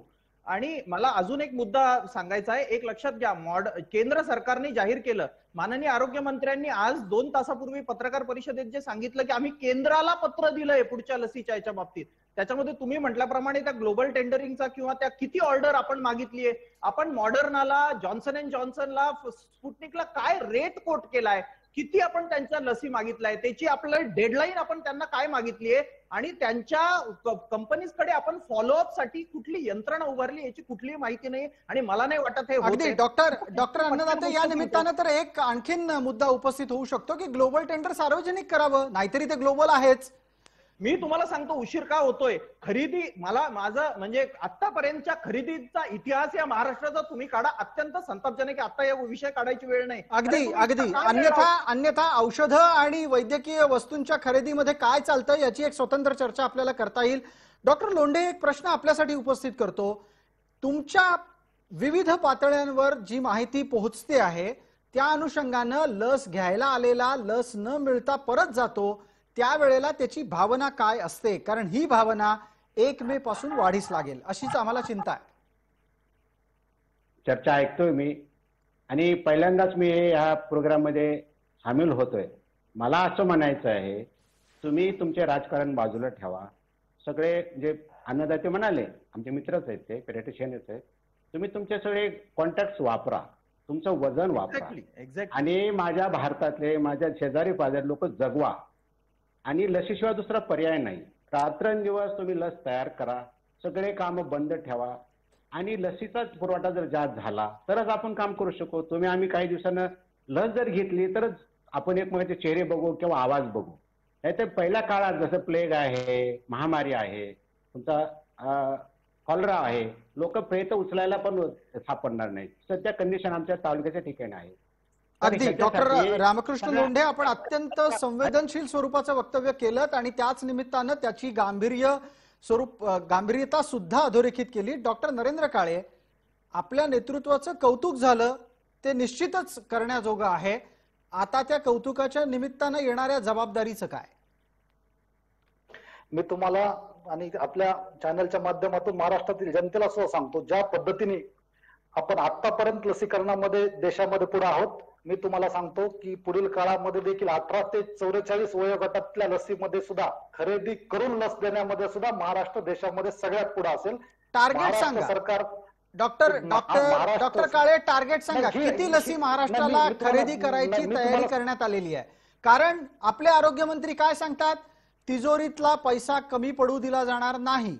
हे एका बाजूला सुरू होतं आणि दुसऱ्या बाजूला क्षमता असलेल्यांनी लस विकत घ्या असं पण वक्तव्य येतं. महाराष्ट्र किती लसी ग्लोबल टेंडरच्या माध्यमातून खरेदी करणार आहे? नाही, खरेदी तर महाराष्ट्र सरकार करणारच आहे. खरेदी करण्यासाठी कुठलाही पैसा कमी पडणार नाही. किती लसी घेणार आहे डॉक्टर काळे? किती लसी महाराष्ट्र जगातून खरेदी करणार आहे? आपण सिरम आणि बायोटेकला तर 12 कोटीची तर मागणी केलेली आहे आपण. आपली ती डिमांड आहे, म्हणजे ह्यांना तर तेवढी लागणार आहे आपल्याला 18 ते 44 ला. जेवढ्या मिळतील तेवढ्या लसी महाराष्ट्र घेईल. अवेलेबिलिटी जेवढी वाढवता येईल तेवढी महाराष्ट्र वाढवेल. ह्याच्यामध्ये कुठं काही महाराष्ट्र सरकार थोडंही कमी पडणार नाही. महाराष्ट्र सरकार वेगाने पावलं उचलत आहे. आणि आपल्यालाच मी सांगू इच्छितो की जेव्हा आपली नंतर डिबेट असेल तेव्हा आपल्याला ते आकडे पण पुढे महाराष्ट्र सरकारचे येतील आणि देशामध्ये निश्चित अगदी पुढच्या चर्चेमध्ये सुद्धा आपण या निमित्तानं तुम्हाला बोलवू आणि चर्चा करू. गणेश हाके, आपल्याला या नियोजनाच्या बाबतीत काही शंका आणि सूचना? निश्चितपणे शंका आहे. प्रसादजी, कसं आहे, आता हे म्हणा लागलेत ना की ग्लोबल टेंडर काढू आणि ग्लोबल टेंडर काढून आम्ही आपलं लस खरेदी करू. तुम्हाला सांगतो की 12 कोटी लसी खरेदी करण्यासाठी साधारणतः 7,000 कोटी रुपये खर्च येतो असं डॉक्टर काळेच म्हणाले. परिस्थिती अशी, महाराष्ट्रातली आर्थिक परिस्थिती यांनी खरं म्हणजे याची श्वेतपत्रिका काढायला पाहिजे, किती वाईट परिस्थिती आहे महाराष्ट्रामध्ये. तुम्हाला सांगतो गेल्या 2-3 महिन्यापासून निवृत्तीधारकांचे त्यांनी वेतन करू शकले नाही, शिक्षकांचे पगार करू शकले, त्यांच्यापाशी पैसे नाही आहेत, अशी गंभीर परिस्थिती अशी आहे माझं म्हणणं. आणि म्हणूनच या सगळी परिस्थिती आहे, म्हणूनच जी त्यांच्या मंत्र्यांमध्ये जी सध्या जी वाद सुरू आहेत की लस मोफत द्यायची की विकत द्यायची याच्या संदर्भामध्ये मतभेद आहेत. आणि मला म्हणून महाराष्ट्रातल्या जनतेला यांच्याबद्दलची शंका आहे. आम्ही साशंक आहोत. खरोखरच हे या पद्धतीचं नियोजन करून महाराष्ट्रातल्या जनतेला हे लस पुरवू शकतील का, देऊ शकतील? हाकेजी, आपल्या मुद्द्याला डॉक्टर काळे प्रतिवाद करतात. महाराष्ट्राचं सरकार आरोग्याच्या बाबतीमध्ये कुठलाही पैसा कमी पडू देणार नाही. परंतु माझ्या हाकेजींना अशी विनंती आहे पुन्हा एकदा की जर त्यांना महाराष्ट्राच्या आर्थिक क्षमतेविषयी काही साशंकता असेल तर जे काही जीएसटीचे पैसे राहिले तर आमच्या केंद्राकडे ते देऊन टाकावे. त्याचबरोबर आपण जे पीएम केअरला जशा पद्धतीने मदत केली तशी आता ह्या वर्षीचाही आमदार फंड आहे तो सीएम केअरला मदत करावा आणि अशी मदत आम्हाला आणखीन करावी. कुठं तुम्हाला रोखलंय आम्हाला मदत करायला? त्यामुळे काही काळजी करू नका. आख्याची उत्तर आहे का याच्यावर एखादं? ह्या सगळ्या गोष्टीचं विकत घेईल आणि महाराष्ट्रातल्या जनतेला पुरवेल. आतापर्यंत केंद्र सरकारनंच मदत केली आहे. कोरोनाच्या संदर्भामध्ये पॅकेज असेल, लस असेल, सगळ्या गोष्टी असतील ते फक्त केंद्र सरकारनंच केलंय. महाराष्ट्र सरकारनं एक नया पैसा सुद्धा या कोरोनाच्या याच्यामध्ये रुग्णांसाठी खर्च केलेला नाही. या चर्चेला पुढे नेण्याची गरज आहे, कारण यामध्ये परत शब्दाला शब्द भिडत राहतील. आपण यातच अडकून पडू. आपल्याला चर्चेला सकारात्मक मुद्द्यावर आणून थांबवायचे. पण जाता जाता एका गोष्टीची आठवण डॉक्टर काळेंना करून देतो. खेदजनक गोष्ट आहे, आपण असं आता इथे म्हणालात की महाराष्ट्राचं सरकार आरोग्य विषयक कोणत्याही बाबीच्या खर्चामध्ये कमी पडत नाही. डॉक्टर काळे, भंडाऱ्यामध्ये फक्त 1.5 कोटी रुपये हवे होते. पोरं जळून मेली हो, बालकं तिथे जळून मेली, पण अग्निशमन यंत्रणा आली नाही. ठीक आहे, या चर्चेला पुढे नेतो. पटकन पुढचा मुद्दा उपस्थित करतो आणि तो आहे आत्ताच्या घडीला लसीकरणाच्या दैनंदिन कार्यक्रमात काय बदल करणं गरजेचं आहे. याच्यातल्या काही निरीक्षण वजा गोष्टी आपल्या समोर मांडतो. पहिली, नियोजित वेळेतच लस घ्या असं अनेक सरकारी ठिकाणी सरकारी केंद्रांवर सुरू आहे. मुंबई सारख्या ठिकाणी जिथे सगळ्यात मोठं लसीकरणाचं केंद्र आहे तिथे 9 ते 6 अशा प्रकारची वेळ दिली आहे. परिणामी त्याच वेळात प्रचंड गर्दी होते. याच्या ऐवजी जिथे खाजगी केंद्र सुरू आहेत तिथे 1 तास किंवा 2 तास अशा प्रकारचं स्लॉटिंग, टाइम स्लॉटिंग म्हणतात, ज्याला कालमर्यादा आखून दिलेली आहे, तिथे तुलनेनं गर्दी होत नाही. आता भीती काय व्यक्त होतीये त्याचाही मी विषय आपल्या समोर मांडतो. लसीकरण केंद्रांवर होणाऱ्या गर्दीनंच कोरोनाची बाधा प्रसारित होण्याची शक्यता अधिकाधिक आली आहे. डॉक्टर अन्नदाते, लसीकरणाच्या आत्ताच्या सरकारी कार्यक्रमात आपल्याला काय सुधारणा सुचवता येतील? मी तुम्हाला सांगतो प्रसादजी की हा कार्यक्रम अत्यंत सुटसुटीत, भरपूर वेळ. मी दुसऱ्या वर्षाला असताना खानविलकरांना एक अर्ज घेऊन भेटलो होतो की गोवर झाल्यावर 24 तास ट्रीटमेंट, पण गोवर टाळण्यासाठी फक्त 2च दिवस लसीकरण. हा कुठला न्याय आहे? अर्थात तेव्हा म्हणजे तो काळही वेगळा होता. पण आता एक लक्षात घ्या, माझं तर म्हणणं आहे, मी सांगतोय माझ्या खासगी रुग्णालयामध्ये मध्यरात्री 3 वाजता आला ना, त्याच्या नातेवाईकांनी विचारा की तुला लस घ्यायची आहे का, आम्ही द्यायला तयार आहोत. हे जर आपण केलं म्हणजे 24 तास हे सरकारी यंत्रणेला झेपणार नाही, पण किमान 12 तास आपल्याला सुरू करायला हवं. नंबर 1. नंबर 2, लसीकरणासाठी आलेला जो माणूस आहे ना त्याला मी याचक आहे आणि भीक मागायला आलोय अशी जर भावना आली आणि त्याला तिथे हडहुड जर तुम्ही केलं तर तो परत येत नाही. हे मी माझ्या रुग्णालयातला मी अनुभव सांगतोय. त्याला अत्यंत तू आम्हाला वॉन्टेड आहेस, आम्हाला लसीकरणाची संधी देऊन तू आमच्यावर उपकार करतोयस अशी भावना, जशी 5 स्टार हॉटेलमध्ये मी खूप मोठं उदाहरण देतोय. पण त्याच्यासाठी एक काहीतरी छान आपल्याला एक रूपक निर्माण करावं लागेल की त्याला आनंद होईल. कारण आणि एकदा तो तिथून रुसून गेला तर परत तो तुमच्या केंद्रावर येणार नाही. म्हणून वेळ वाढवणं गरजेचं आहे. टेक्निकल हिच जी आहे ती आपल्या पातळीवर अगदी या मुद्द्याला आणखी थोडंसं पुढे नेतो. डॉक्टर काळे, तुम्ही या सूचना जय महाराष्ट्राच्या वतीनं या चर्चासत्रात आपल्या समोर मांडल्या गेलेल्या आहेत. आपण कृपया त्या सकारात्मकरित्या घ्या आणि त्या सरकारपर्यंत पोहोचवा. आमच्या माध्यमांचं हेच काम आहे. तुम्ही या निमित्तानं चर्चेत आलेले प्रतिनिधी आहात. 2 प्रमुख सूचना इथे उपस्थित झाल्या. एक म्हणजे लोकांना आकर्षित करता येईल लसीकरणाकडे, त्यासाठी पावलं टाका. 2, 12 तास तरी किमान लसीकरण चालू ठेवा. माझी एक सूचना आहे, शनिवार रविवार सुद्धा लसीकरण सरकारी पातळीवर सुरू राहिलेलं असलं पाहिजे. या पुढे जाऊयात आणि या पुढे जाऊन एक अत्यंत महत्वाचा मुद्दा मी आणखीन याला जोडू इच्छितो. तो असा आहे, आपल्याला लसीकरणाची केंद्र वाढवता येतील का? नसेल जमत तर महाराष्ट्राच्या आरोग्यमंत्र्यांनी राजेश टोपे यांनी जी सूचना केली आहे ती अंमलात आणावी लागेल. मी त्याच्यासाठी राजेश टोपेंचं वारंवार कौतुक करत असतो की मतदानाला जसे आपण मतदार बाहेर काढतो तसे लसीकरणासाठी राजकीय कार्यकर्त्यांनी लोकांना बाहेर काढण्याची गरज आहे. यासाठी आपण काय करणार आहात? आपण ज्या काही सूचना दिल्या, अमोलने जी सूचना दिली, जे राजेश भैयांनी बोलले ते खरंच आहे. आणि त्याच्यामुळं आता दुसऱ्या पक्षांचं मला माहित नाही, पण मी पूर्वी आपल्याला सांगितलं की 7 एप्रिलला जागतिक आरोग्य दिना दिवशी आमच्या पूर्ण राष्ट्रवादी डॉक्टर सेलनी जागोजागी या संदर्भात कॅम्प घेऊन लोकांना उद्युक्त केलं, लसीकरणाकडे जायला प्रयत्न केला. असंच आम्हीच नाही, फक्त सर्वच राजकीय कार्यकर्त्यांनी, सर्व सामाजिक कार्यकर्त्यांनी देखील यामध्ये पुढील काळामध्ये उतरलं पाहिजे. 12 तासाचा जो मुद्दा आहे निश्चित आता शनिवार रविवार आता काही सगळीकडे सुट्टी नसते, ज्या ठिकाणी अवेलेबल असते तिथं असतेच. आमच्या इकडे पण शनिवार रविवारी पण कॅम्प झाले होते लसीकरणाचे. प्रश्न आहे पुन्हा एकदा तोच आहे उपलब्धतेचा, की 12 तास जर लसीकरण करायचे आपल्याला 5 वाजेपर्यंत आता स्लॉट आपली लस संपते, हाच महत्वाचा मुद्दा आहे. उद्या जर उपलब्धता आता झाली आणि त्याच्यासाठी महाराष्ट्र सरकार सुद्धा प्रयत्न करेल, फक्त केंद्र सरकार मदत करत आहे हे तर आहेच, परंतु आता जेव्हा आम्हाला खरेदी करण्याचा अधिकार दिलेला आहे आम्ही देखील मोठ्या प्रमाणावर खरेदी करण्याचा प्रयत्न करू. आणि महाराष्ट्राचा जो प्रश्न आहे जास्त वेळ लसीकरण तर आहेच, परंतु केंद्र तर 100% आपल्याला वाढवणं शक्य आहे. त्यामुळे मोठ्या प्रमाणावर लसीकरणाचे केंद्र देखील 18 ते 44 हे काही सोपं नाही, म्हणजे एवढा मोठा आकडा आहे आणि त्यासाठी महाराष्ट्राची क्षमता मोठी आहे. त्यामुळे सामाजिक संस्था महाराष्ट्र आणि ह्या सर्व गोष्टीने आपण केलं तर हे निश्चितच महाराष्ट्र देशामध्ये एक नवा लसीकरणाचा पॅटर्न निर्माण करेल याचा मला विश्वास आहे. अगदी. आणि ज्या महाराष्ट्राला शाहू फुले आंबेडकरांचा महाराष्ट्र, पुरोगामी महाराष्ट्र अशा प्रकारची बिरुदं लावली जातात, त्या महाराष्ट्रानं लसीकरणामध्ये सुद्धा देशासमोर आदर्श निर्माण करायलाच हवा अशी किमान अपेक्षा बाळगतो. चर्चेत आपण सर्व मान्यवर सहभागी झालात त्याबद्दल आपले हार्दिक आभार, धन्यवाद. लक्षवेधीमध्ये वेळ झाली आहे तुर्तास इथेच थांबण्याची. सर्व प्रेक्षकांना जय महाराष्ट्र.